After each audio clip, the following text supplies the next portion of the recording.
సాయిరామ్ శ్రీమాత్రే నమ.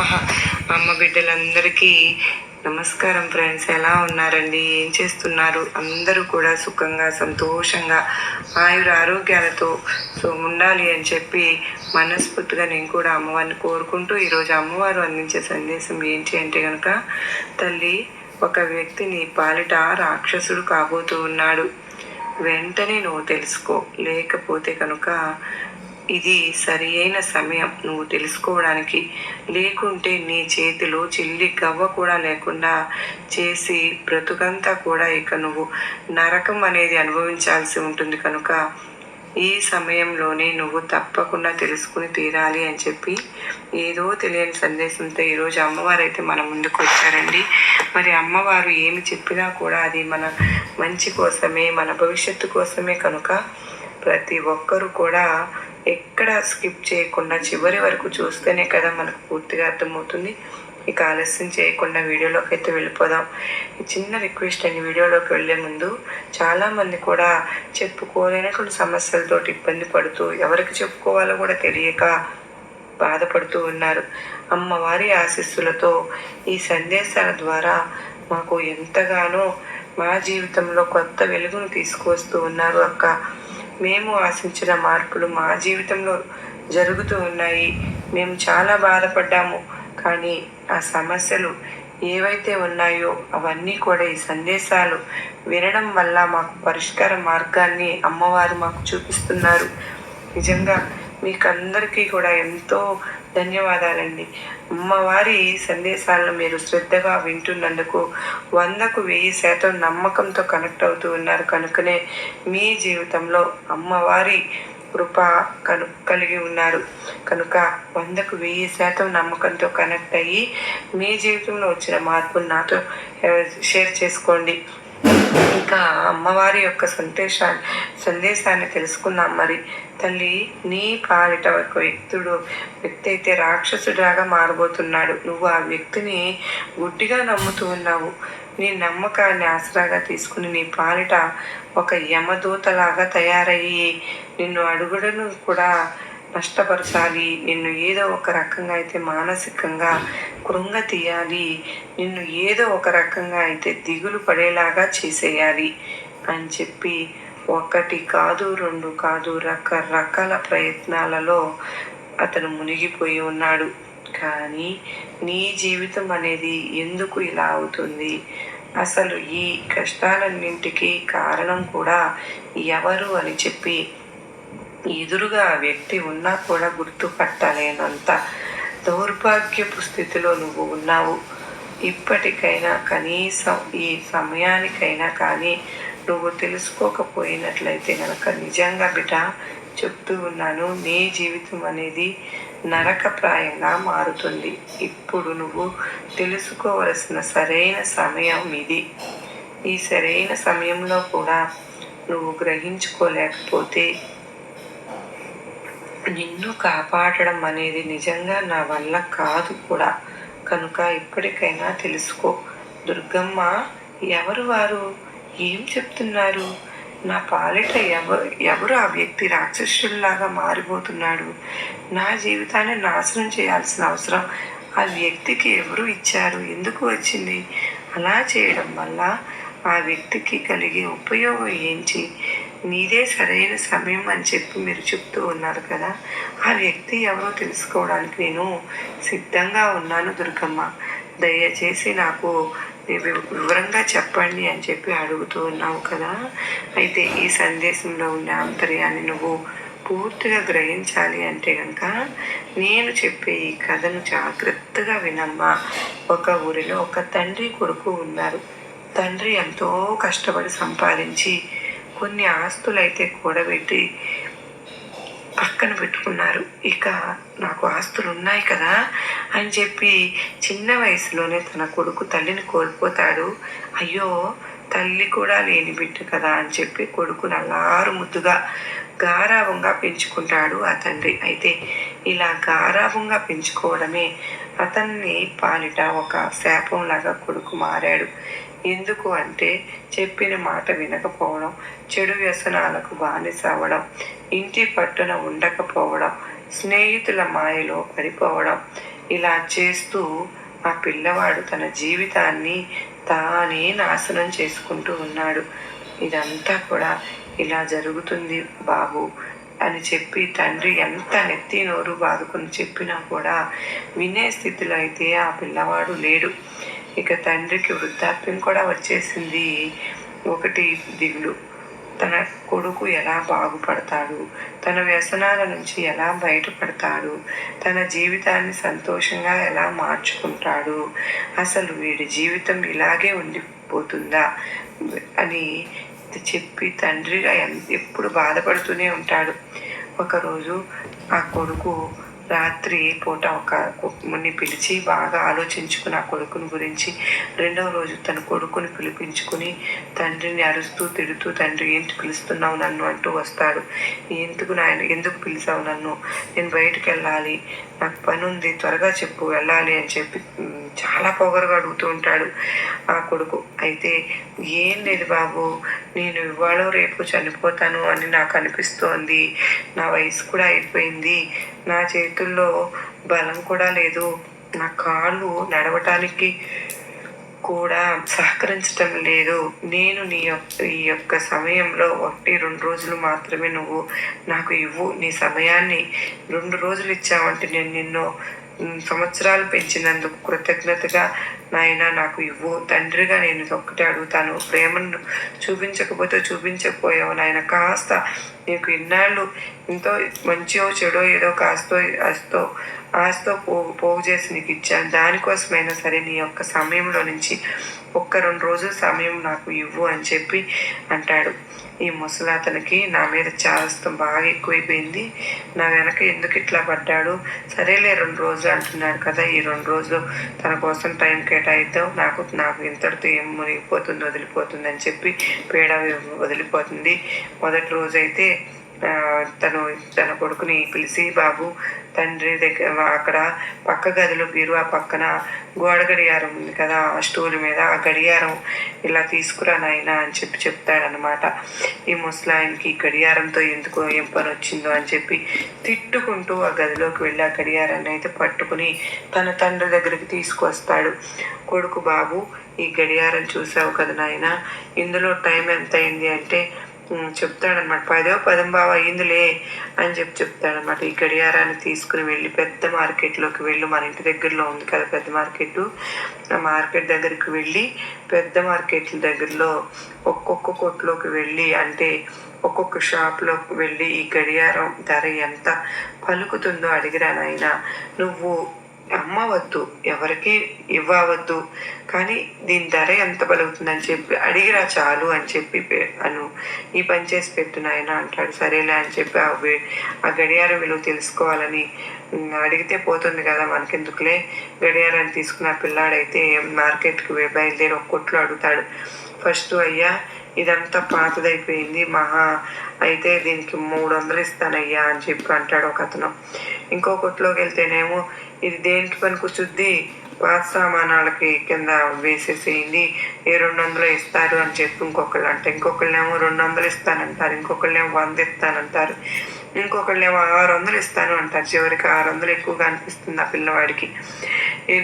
ఎన్ని కొట్లు తిరుగుతాడు, చివరికి 600 కంటే ఎక్కువగా ఎవ్వరు కూడా ₹1 కూడా ఎక్కువ చెప్పలేదు ఆ పిల్లవాడికి.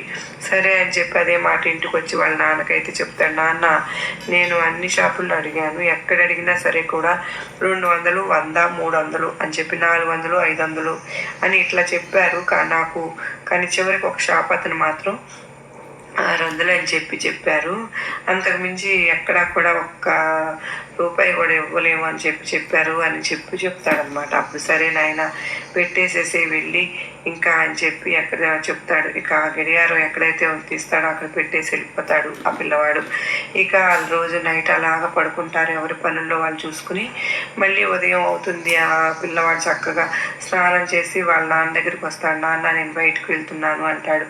అదేంటి నాయన వెళ్తున్నా అంటున్నావు, నేను నిన్న నీకు 2 రోజులు అడిగాను కదా, నిన్న ఒక్కరోజే నువ్వు నా కోసం సమయం ఇచ్చావు. ఈరోజు కూడా మళ్ళీ ఈరోజు నువ్వు నాకు మాట ఇచ్చిన ప్రకారంగా నా మాట వినాలి అని చెప్పి, అంటే సరే ఏం చేయాలి చెప్పు అంటూ విసుగ్గా తీసుకొచ్చి గడియారాన్ని తోడు అని చెప్పి చెప్తాడు.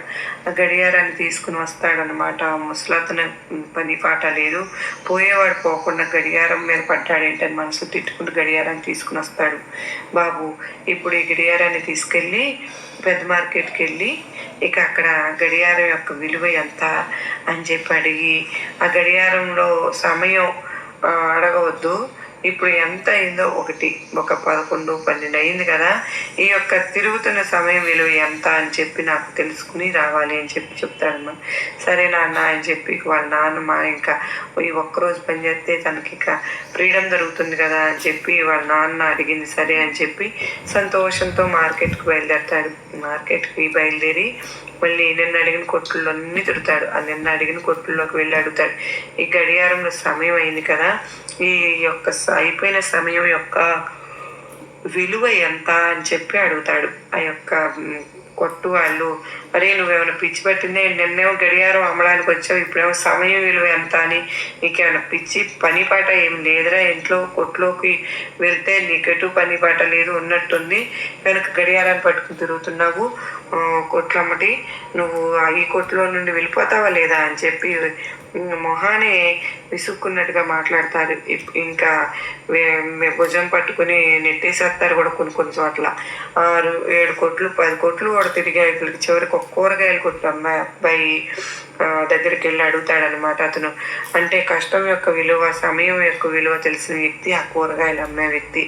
ఆ గడియారం పట్టుకుని ఆ అబ్బాయి ఇందులో తిరిగిపోయిన సమయం యొక్క విలువ ఎంత అని అడుగుతాడు.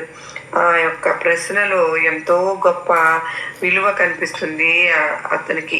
కనిపించి, బాబు నిన్ను ఈ మాట ఎవరు అడగమన్నారు నాయన అంటే, మా నాన్నగారు అడగమన్నారండి అని చెప్పి ఈ బాబు చెప్తాడనమాట. ఇక ఆ తండ్రి అడగమన్నాడు అనే మాట చెప్పగానే అతనికి అసలు విషయం మొత్తం కూడా అర్థమైపోతుంది. నువ్వు ఏం చేస్తావు బాబు అని చెప్పి అడుగుతాడు. నేను ఏం చేయను, తిరుగుతూ ఉంటాను, నాకు ఫ్రెండ్స్ ఉన్నారు, ఫ్రెండ్స్తో తిరిగి సాయంత్రం కల్లా వచ్చి ఒక ముద్ద అన్నం తిని పడుకుంటాను. ఓకే నాకు అర్థమైంది నాయన, మీ నాన్న ఎందుకు అడగమన్నారో అని చెప్పి, ఎప్పుడైనా కానీ గడిచిపోయిన సమయం అది నిమిషమైనా సరే, 5 నిమిషాలైనా సరే, గంట అయినా సరే, 2 గంటలైనా సరే, 1 రోజు సమయం అయినా కానీ ఆ గడిచిపోయిన సమయం అనేది నువ్వు 1,00,00,000 రూపాయలు ఇచ్చినా కూడా తిరిగి రాదు కదా నాయన. గడిచిపోయిన సమయాన్ని వెనక్కి తీసుకురాలేవు కదా నువ్వు. ఇప్పుడు నేను నీకు 1,00,00,000 రూపాయలు ఇచ్చాననుకో, నిన్నటి సమయం మొత్తం నువ్వు నాకు ఇవ్వగలుగుతావా? నిన్న గడిచిపోయింది కదా, మరి ఆ రోజు వెనక్కి తీసుకురాగలుగుతావా అంటే లేదు అని చెప్పి చెప్తాడు ఆ పిల్లవాడు. ఇక మీ నాన్న ఇప్పుడు ఎందుకు అడగమన్నాడు అని చెప్పి ఒక్కసారి నువ్వు ఆలోచించుకుని, ఆయన నిన్ను ఎంతో కష్టపడి పెంచి పెద్దాళ్ళని చేసే ఉంటారు కదా మీ నాన్న బాధ నాకు అర్థమైంది. ప్రశ్నతోటి నువ్వు సమయాన్ని వృధా చేస్తున్నావు అని ఆ ప్రశ్నలోనే ఉంది అర్థం. నువ్వు ఏమి చేయకోకుండా ఉంటున్నావు కదా బాబు, ఫ్రెండ్స్తో తిరిగి సాయంత్రానికి ఇంటికి వస్తున్నావు అని చెప్పి ఆ సమయాన్ని వృధా చేసేస్తున్నావు అని చెప్పి, మరి ఈ మాట నీకు అర్థం అవ్వాలి ప్రాక్టికల్గా అని చెప్పి మీ నాన్న అలా పంపించారు నాయన నిన్ను అనేసరికి ఆ పిల్లవాడికి ఒక మార్పు అయితే వచ్చేస్తుందండి. నిజమే కదా, మరి 1,00,000 రూపాయలు ఇచ్చినా, 1,00,00,000 రూపాయలు ఇచ్చినా అయిపోయిన సమయాన్ని మనం తీసుకురాగలమా? అయిపోయిన సమయాన్ని తిరిగి మనం తీసుకురాలేము కనుకనే అది 1 సెకండా కానీ అది అయిపోయింది కదా, అంటే మళ్ళీ మన కోసం వెనక్కి రాదు కదా. కనుక గడిచే ప్రతి సెకను కూడా మనిషికి ముఖ్యమైంది. దాన్ని జాగ్రత్తగా వాడుకోవాలి, అది తెలివిగా వాడుకోవాలి, ఉపయోగించుకోవాలి అని ఆ యొక్క అందులో ఆ ప్రశ్నలో ఉండే అర్థాన్ని మొత్తం ఆ కూరగాయలతో ఆ పిల్లవాడికి అయితే వివరించి చెప్తారనమాట ఆ వ్యక్తి. ఇలా చెప్పిన తర్వాత ఇక ఆ పిల్లవాడి ఇంటికి వెళ్ళిపోయి వాళ్ళ నాన్న కాళ్ళ మీద పడిపోయి క్షమాపణ అడుగుతాడు. నాన్న నన్ను క్షమించు, నాకు కూరగాయల అబ్బాయి వ్యక్తి నాకు అడిగాను, ముందు 10 కొట్లు అడిగినా కూడా నువ్వు అడిగిన పిచ్చి మాటలు వాళ్ళు నెట్టేశారు, నన్ను పిచ్చి అన్న పట్టింది అని అర్థమయ్యేలాగా ఈ కూరగాయలు కొట్టు అబ్బాయి ఒక్కడు మాత్రం చెప్పాడు. మంచికి చెడుకు నాకు ఎన్నాళ్ళు అర్థం కాలేదు నాన్న, ఇప్పుడు నాకు అర్థమైంది. ఈ యొక్క గడియారంలో ఉన్న విలువ, టైం విలువ, సమయం విలువ కోట్లు ఇచ్చినా కూడా వెనక్కి తీసుకురాలేము అని చెప్పి నాకు అర్థమైంది నాన్న. ఇక నుంచి నేను సమయాన్ని అయితే వృధా చేయను, నిన్ను జాగ్రత్తగా చూసుకుంటాను నాన్న, కొత్త బిజినెస్లు స్టార్ట్ చేస్తాను అని చెప్పేసరికి తండ్రి కూడా ఎంతగానో సంతోషపడిపోతాడు. ఇక్కడితో అయితే అండి ఈ కథ ముగిసింది. కానీ ఈ కథ ద్వారా అమ్మవారు మనకేం చెప్పాలి అనుకుంటున్నారు? ఆ నీతి ఏంటంటే కనుక ఇక్కడ ఆ వ్యక్తి రాక్షసుడిలాగా నీ పాలిట మారిన వ్యక్తి గురించి చెప్పాలనుకుంటున్నమాట. ఇదంతా కూడా ఇప్పుడు ఆ యొక్క సందేశం ఈ కథలో నుంచి ఒక ఆంతర్యం రూపంలో అమ్మవారైతే మనకు చెప్పాలి అనుకుంటున్నారు. అదేంటి అంటే కనుకండి, తల్లి నువ్వు కష్టపడుతున్నావు, శ్రమ పడుతున్నావు, నీవు కుటుంబం కోసం కష్టపడుతూ ఉన్నావు, లేకపోతే ఒక రూపంగా కష్టపడు, నీ కుటుంబం కోసం నేను కాదనడం లేదు. కానీ నీ యొక్క కష్టాన్ని అవతలి వ్యక్తి అనవసరంగా వృధా చేస్తున్నప్పుడు మాత్రం, అవతలి వ్యక్తి నీ యొక్క కష్టాన్ని గుర్తించినప్పుడు అయితే మాత్రం ఆ అవతల వ్యక్తి తన అవకాశాలు కోసం మాత్రమే నేను వాడుకుంటూ ఉన్నప్పుడు, తనకు అవసరమైనప్పుడే నిన్ను గౌరవంగా నీకు గౌరవాన్ని ఇచ్చి తనకి అవసరం తీరిపోయిన తరువాత నిన్ను లెక్క చేయకుండా చూస్తూ ఉన్నప్పుడు తను నీ పట్ల స్వార్థాన్ని చూపిస్తున్నట్లే లెక్క లేకుండా అలా నీ ఇంట్లో ఉన్న ఆ వ్యక్తి, అది ఎవరైనా సరే కావచ్చు, కానీ నీ యొక్క జీవిత భాగస్వామి అయినా కావచ్చు, నీ పాలిట రాక్షసుడిలాగా మారారు లేదా అన్న విషయం సమయాన్ని నువ్వు అర్థం చేసుకోవాలి. నేను ఎందుకు చెప్తున్నానో తెలుసా? నేను ఇక్కడ ఎవరికైనా సరే కానీ తిరిగిపోయిన సమయం అనేది కొన్ని కోట్లు ఖర్చు పెట్టినా కూడా వెనక్కి రాదు. ఎవరో కోసమో ఆలోచించి, ఎవరి కోసమో మనోవ్యాధిని పెట్టుకుని, ఎవరి కోసమో బాగు కోసమో నీ బాగును నాశనం చేసుకుని ఎవరో ఎదగాలి అని నువ్వు దిగజారిపోతూ ఒకరి కింద నువ్వు లొంగి ఉంటున్నావు అంటే నీ సమయాన్ని నువ్వు వృధా చేసుకుంటున్నట్లు కదా. మరి నీ పాలిట అతను రాక్షసుడిగా మారినట్లే కదా, అతను రాక్షసుడిగా మారినట్లు కదా. మరి నిన్ను అర్థం చేసుకునేవారైతే ఏ విధంగా ఉంటారు, నిన్ను టార్చర్ చేసే వాళ్ళైతే ఏ విధంగా ఉంటారో అని చెప్పి నీ మనసుకు అర్థం కావడం లేదా? ఒకవేళ అర్థమైనా సరే కానీ వారి ధ్యాసలో పడిపోయి నువ్వు సమయాన్ని వృధా చేసుకుంటూ నువ్వు నీ మనసుని నువ్వు గుల్ల చేసుకుంటున్నావు. నీ అంటే నీ గుల్ల చేసుకుంటున్నావు. ఇక్కడ తప్పు ఎక్కడ జరుగుతుంది అన్న విషయానికి వస్తే నేనైతే ముక్కుసూటుగానే చెప్తున్నాను, నీలోనే ఈ తప్పు జరుగుతుంది అని చెప్పి. మరి ఇప్పుడు తప్పు జరుగుతుంది అని ఈ సమయంలో నువ్వు తెలుసుకుంటే కనుక ఆ తప్పుని సరిదిద్దుకునే సమయం కూడా, ఆ సరైన సమయం ఇప్పటి నుంచి మొదలవ్వాలి. ఒకరి చేతిలో కీలుబొమ్మవి కాదు. నువ్వు ఒకరి కోసం జన్మనెత్తలేదు, నువ్వు ఒకరి కోసం మరణించాల్సిన అవసరం లేదు, నీకు అసలు లేనే లేదు. అది నీ గురించి నువ్వు ఆలోచించుకుంటూ, నీ కడుపును పుట్టిన పిల్లలకు న్యాయం చేసుకుంటూ జీవితాన్ని ప్రతి నిమిషము సంతోషంగా ఆనందంగా ఆస్వాదించాలి. ప్రతి మనిషికి కూడా కష్టం, సుఖం, నష్టాలు అనేవి ఎప్పుడు వారి జీవితంలో ఒక భాగంగా ఉంటాయి. కానీ అవి ఎవరి కర్మల వారి వల్ల వారికి వస్తే అనుభవించక తప్పదు. కానీ నువ్వు వారి కారణంగా నువ్వు అనుభవిస్తే మాత్రం అది నిజంగా నీ తప్పే అవుతుంది. ఎందుకంటే వారిని నువ్వు ఇక్కడితో కట్ చేయకుండా ఇవ్వాల్సిన గౌరవానికన్నా, ఇవ్వాల్సిన విలువ కన్నా వారికి ఏదో ప్రత్యేకతను, ప్రత్యేకమైనటువంటి స్థానాన్ని బట్టే వారు నీ పట్ల ఈ విధంగా నడుచుకుంటూ ఉన్నారు అని చెప్పి పూర్తిగా తెలిసిపోతుంది. కనుక ఇప్పటికైనా సరే కానీ తెలుసుకోకపోతే నీ చేతిలో చిల్లి గవ్వ కూడా మిగలకుండా పోతుంది.